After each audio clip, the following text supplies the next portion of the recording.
So shout out to Pat McAfee for posting this. But this happened yesterday, and oh lordy, is this a thing? So, but people streaking onto fields, football fields, baseball fields, you know, you name it.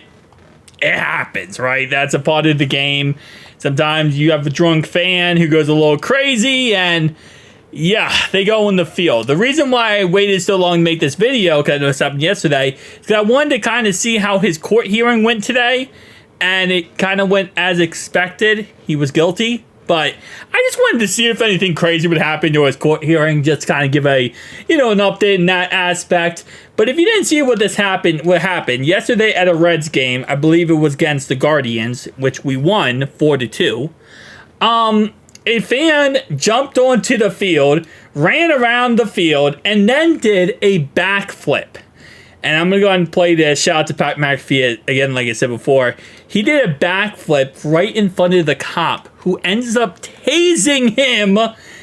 And, yeah, obviously getting him to the ground and, you know, getting him with a nice little arresting right there. But talk about a absolute crazy event. You run onto the field like a madman, then do a backflip. And the funny thing is, he had no idea, by the way, the cop was behind him. So it wasn't like he was trying to do a backflip into the cop. He just goes to do a backflip in general, I guess, to celebrate the fact that he's on the field. And he ends up doing a backflip here right into the cop, who has a taser in his hand, and to be honest, got some absolute amazing shots out of this, and all this glory.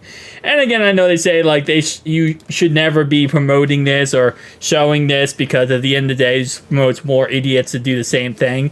But it's still hilarious.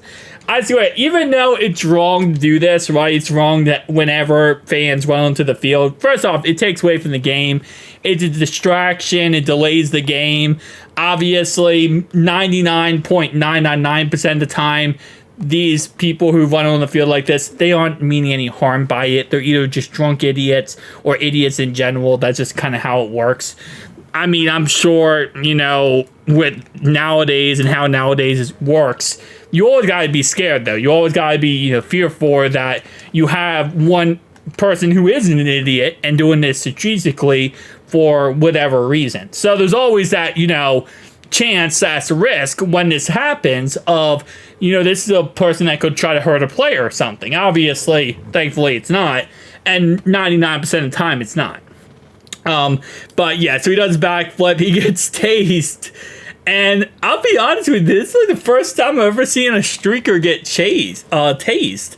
Usually, like, they'll get tackled, they get ran down by security, and eventually they, you know, get tackled. Usually they don't get tased, though. That is a first. You know, we've seen players, NFL players in the past, tackle people who streak on the field.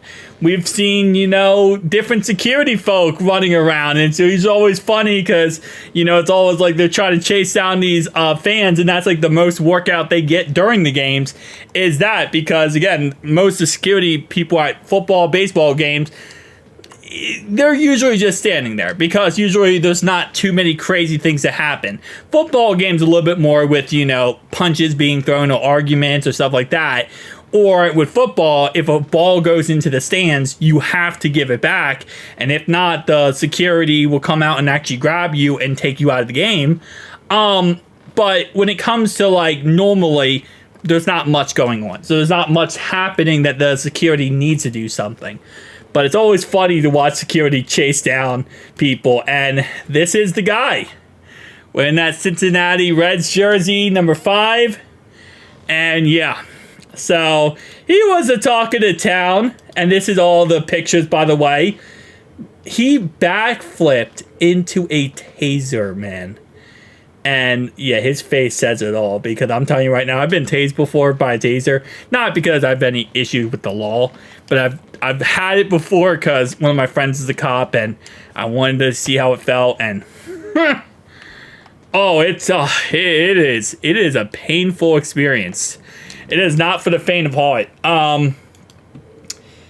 I mean, bro, look at this. These images are just beautiful. These images are insane. The fact that they got the images is so amazing. But yeah, so that happened yesterday. To the point of view here, please don't ever do this. Don't run onto the field. Don't do crazy stuff like this. It's funny to laugh at and joke at, but at the end of the day, this person will be, he got arrested for this, and it will be on his criminal record. Now, I'm not sure if he's a first-time offender. I don't think there's going to be any real discipline as much, but still, there is definitely, you can't do this kind of stuff. And as I know, as time is going on now, they have made it a lot more of a punishment for people who do stuff like this. They've upgraded the punishment. Now, obviously, if you're a first-time offender, you're not going to really get charged as much. But if you are a first-time offender, and this is like a third or fourth time you've done this, yeah, you're going to get really charged bad. They're going to throw the book at you. Because they, overall-wise, every NFL game, baseball game, they want to get rid of this crap. They really do, and for rightfully so, because at the end of the day, it does take away from the product of the game. I know it's fun to talk about and fun to kind of look over, but at the end of the day, this does take away from the product of the game and causes, problems. And again, as always, there's always that one chance that, this isn't just a stupid fan and this ends up being an actual legitimate risk or, problem, right? It's always a chance. You got to just keep that in mind. But I'll see you guys next one. Peace.